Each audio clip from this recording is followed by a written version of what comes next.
नमस्कार दोस्तों, अभी recently supreme court of India के द्वारा एक स्टेटमेंट बोली गई है कि जितने भी हमारे डिवोर्स केसेस कोर्ट्स में आते हैं, ज्यादातर जो उनका बैकग्राउंड होता है पार्टनर्स का, वो लव मैरिज का होता है। तो यानी कि कहने का मतलब ये है सुप्रीम कोर्ट ऑफ इंडिया के द्वारा कि अगर कोई भी डिवोर्स केस ज्यादातर हमारे जो कोर्ट्स के अंदर आते हैं वो लव मैरिज होने के बेसिस के ऊपर आते हैं। हालांकि इसका प्रैक्टिकली अगर हम सोचे कि ये कितना सच है, कितना झूठ है, या कितना इरेलेवेंट है या कितना रेलेवेंट है, आप लोग अपना कमेंट बॉक्स के अंदर इस स्टेटमेंट के बारे में जरूर बताइएगा। और इस वीडियो के अंदर मैं आपको एक छोटा सा एक नए रूल्स के बारे में बताना चाहूंगा कि कौन कौन से हमारे कानून के अंदर अब नए एड ऑन्स करे गए हैं रिगार्डिंग डिवोर्स केसेस के अंदर 2022 से लेके 2023 तक जो भी नए रूल्स आए हैं उसको हम इस वीडियो के माध्यम से एक क्लियर कट चीजों के अंदर समझ लेते हैं। सबसे पहली बात, आपको पता होगा कि अगर आपको कोई डिवोर्स केस फाइल करना है तो यहां पे डिस्ट्रिक्ट कोर्ट के अंदर आपको फाइल करना होता है कि जहां पर दोनों स्पाउस में से कोई भी स्पाउस अपना आखिर टाइम में जिस भी जगह पर रहे होंगे उस एरिया का डिस्ट्रिक्ट कोर्ट में आप डिवोर्स केस फाइल करोगे, ये बात आपको पता होगी।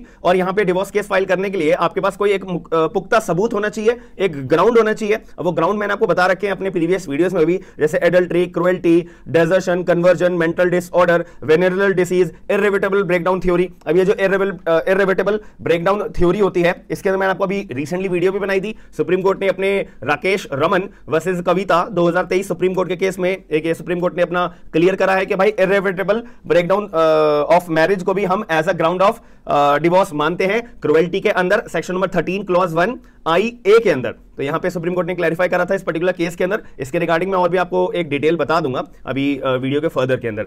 तो इतनी बात आपको क्लियर हो गई कि डिस्ट्रिक्ट कोर्ट में फाइल होता है और उस डिस्ट्रिक्ट कोर्ट में जहां पे स्पाउस जो है लास्ट रिजाइड टुगेदर रहे होंगे, इतनी बात आ जाती है। और आपको पता होगा कि आपको अगर डिवोर्स केस फाइल करना है तो मिनिमम 6 महीने का टाइम पीरियड यहां पे जो स्पाउस है दोनों में से कोई भी एक पार्टनर को इंडिया के अंदर रहा होना जरूरी है। अगर 6 महीने के अंदर 6 महीने के लिए शादी हो जाने के बाद में तब जाके आप डिवोर्स केस फाइल कर सकते हो, यह भी बात है।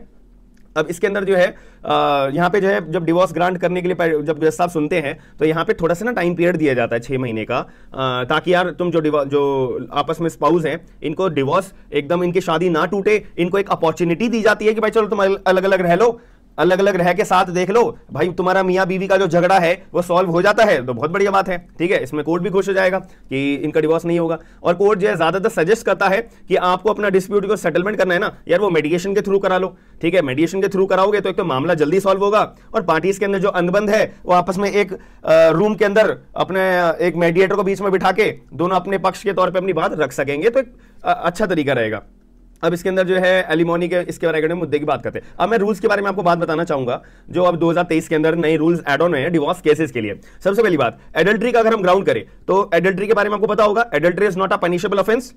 यहां पे अगर कोई भी पार्टनर, लड़का हस्बैंड हो या वाइफ हो, अगर वो एडल्ट्री करते हैं यानी अफेयर रखते हैं किसी अन्य व्यक्ति के साथ में, तो ये हमारे भारत के कानून के अंदर adultery is not a offence. Joseph shine versus union of India के केस में सुप्रीम कोर्ट ने क्लियर शब्दों में बोल दिया था। लेकिन एडल्ट्री का आप ग्राउंड बना के डिवोर्स जो है ग्रांट जरूर करवा सकते हो। अब इसके अंदर याद ही रखिएगा पहले क्या हुआ करता था, अगर मैं 2022 और 23 से पहले की बात करूं तो एडल्ट्री का ग्राउंड बनाकर वही व्यक्ति अपना डिवोर्स केस फाइल कर सकता था जिसको दुख हुआ है, मतलब जिसके स्पाउस ने एडल्ट्री करी है और उसकी वजह से उसको दुख हुआ है, तो उस केस में यहां पे वही पार्टनर केवल जिसको दुख हुआ है वही अपना एडल्ट्री का ग्राउंड बना के अपना केस फाइल कर सकता था। 2023 के अंदर क्लियर बोल दिया both spouse can has a right to file a divorce on the ground of adultery. ये एक नई बात आई हमारे सामने। अब एक फिजिकल और मेंटल क्रुएल्टी की अगर बात करें तो पहले क्या हुआ करता था कि अगर फिजिकल वायलेंस, मारपीट करी जा रही है, हरेसमेंट करा जा रहा है, किसी भी तरह का मेंटली टॉर्चर करा जा रहा है, तो ये भी ग्राउंड बना के आप फिजिकल मेंटल क्रुएल्टी का ग्राउंड बना के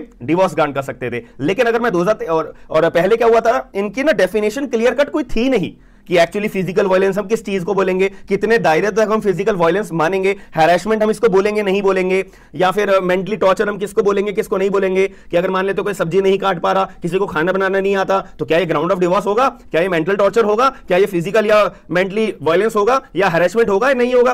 तो बहुत सारे मुद्दे आते रहे। अब 2023 के अंदर यहां पे अब एक क्लियर कट एक हमारे को जवाब मिल चुका है, क्योंकि सुप्रीम कोर्ट में इतने सारे केसेस आए तो सुप्रीम कोर्ट ने कुछ हद तक बहुत जगह पे यहां पे डेफिनेशन सब प्रोवाइड कर दी है कि फिजिकल वायलेंस के रिगार्डिंग, हरेसमेंट के रिगार्डिंग, मेंटल टॉर्चर के रिगार्डिंग। और साथ ही में जब आप फिजिकल और मेंटल टॉर्चर का अपना ग्राउंड बनाते हो तो यहां पे अब एक और अधिकार है आपके पास, क्या फाइनेंशियल अपना सपोर्ट इमीडिएटली मांग सकते हो। साथ में अगर कोई आपका स्पाउस, मान लेते हैं हस्बैंड, अगर ये क्लेम करता है कि जैसा आप ठीक है मेरे को डिवोर्स ग्रांट कर रहे हो, तो आप ये रिलीफ मुझे ग्रांट कर दो कि मैं अपने बच्चे से मिल सकूंगा, तो मेरे को एक्सेस दिया जाए अपने बच्चे से मिलने के लिए। यहीं पे ही वाइफ के पास अब अधिकार आ चुका है। Wife in the sense husband भी आ सकता है, मैं अपने एग्जांपल के तौर पे बता रहा हूं। तो यहां पे वाइफ जो है यहां पे क्लेम कर सकते हैं, जैसा नो आप ये ऑर्डर पास करिए कि denying the access to the child, तो ये करा जा सकता है depend upon the circumstances to circumstances of the case. ठीक है, अब डेजर्शन की बात करूं, डेजर्शन का मतलब पता है ना आपको कि अगर कोई भी पार्टनर अपनी पत्नी को, अपने हस्बैंड को छोड़ के चला जाता है और वो मिलता नहीं है कि भैया कहां गया कहां नहीं गया,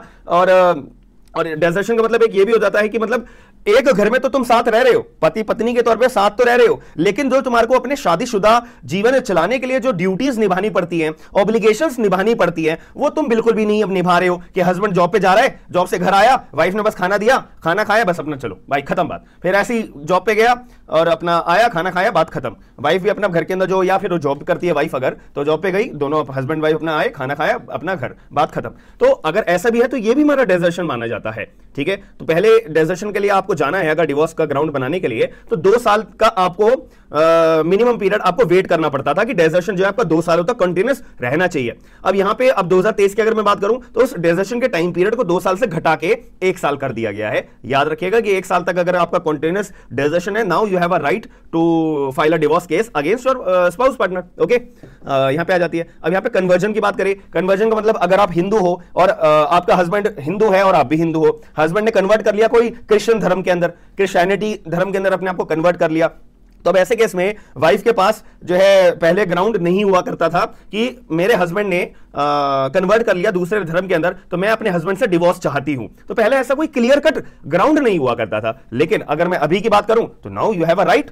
यहां पे हस्बैंड एंड वाइफ दोनों के ऊपर एप्लीकेबल होती है, याद रखिएगा। ऐसा ही नहीं है कि मैं एग्जांपल में केवल हस्बैंड बोल रहा हूं या फिर केवल वाइफ बोल रहा हूं तो वही लोग केवल अधिकार रखते हैं। नो, वाइफ के पास भी उतना ही अधिकार है, हस्बैंड के पास भी उतना ही अधिकार है। कह रहा हस्बैंड की अपनी वाइफ है, दोनों हिंदू हैं, वाइफ ने चेंज कर लिया, अपना कन्वर्ट कर लिया अपने दूसरे धर्म के अंदर, तो now husband has also right to file a divorce case against her wife on the ground of conversion. याद रखिएगा। अब इसके अंदर एक और जो मैंने आपको भी वीडियो के स्टार्टिंग में बोला था ना, इरिवर्सिबल ब्रेकडाउन ऑफ मैरिज, इसके रिगार्डिंग एक केस आया था, श्रीमती रमन, राकेश रमन वर्सेस श्रीमती कविता, 2023 सुप्रीम कोर्ट का केस है।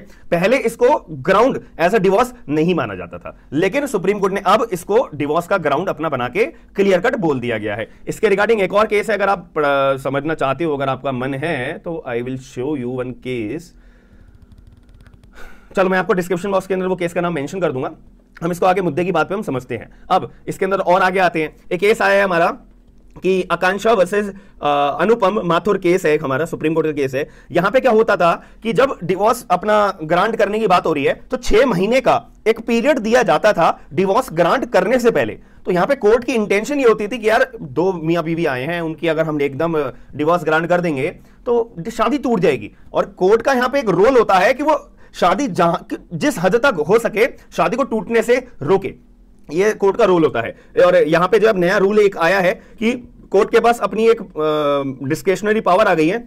अगर कोर्ट के सामने क्लियर कट पिक्चर आ जाती है कि भाई ऐसी स्थिति आ चुकी है दोनों के बीच में कि इनको 6 महीने का रिहैबिलिटेशन पीरियड देना बेकार होगा, तो यहां पे कोर्ट डायरेक्ट डिवोर्स ग्रांट कर सकता है बिना 6 महीने का टाइम पीरियड दिए बगैर। ठीक है, ये भी एक हमारा आकांक्षा वर्सेस अनुपम माथुर केस के अंदर ये बात क्लियर करी गई थी। अब एक और एक लास्ट बात मैं आपको बताना चाहूंगा कि आपको पता होगा कि लिव इन रिलेशनशिप नाम की एक चीज होती है जहां पे बिना शादी करे एक लड़का और एक लड़की अपना साथ में रहते हैं। तो यहां पे सुप्रीम कोर्ट ने अपना एक अधिकार दे दिया गया है कि अगर कोई भी अपना वाइफ जो लड़की है, अगर लड़की को अगर कोई उसका जो पार्टनर है, जो उसका बॉयफ्रेंड है, अगर वो उसके साथ कोई बदतमीजी करता है या कोई थोड़ा वायलेंस करता है, तो now that girl has also a right to claim maintenance under provision of CrPC as per section 125 of CrPC.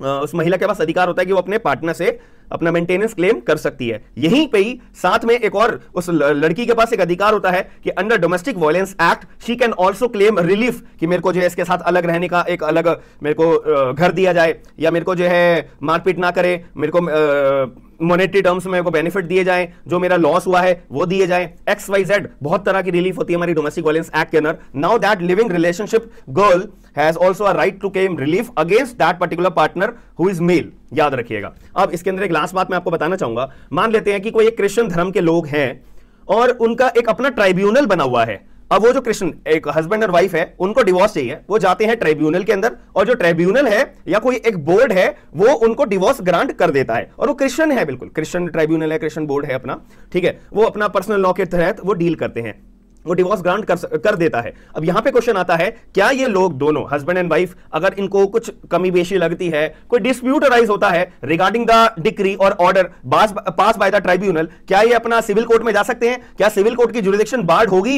या नहीं होगी? The answer is no.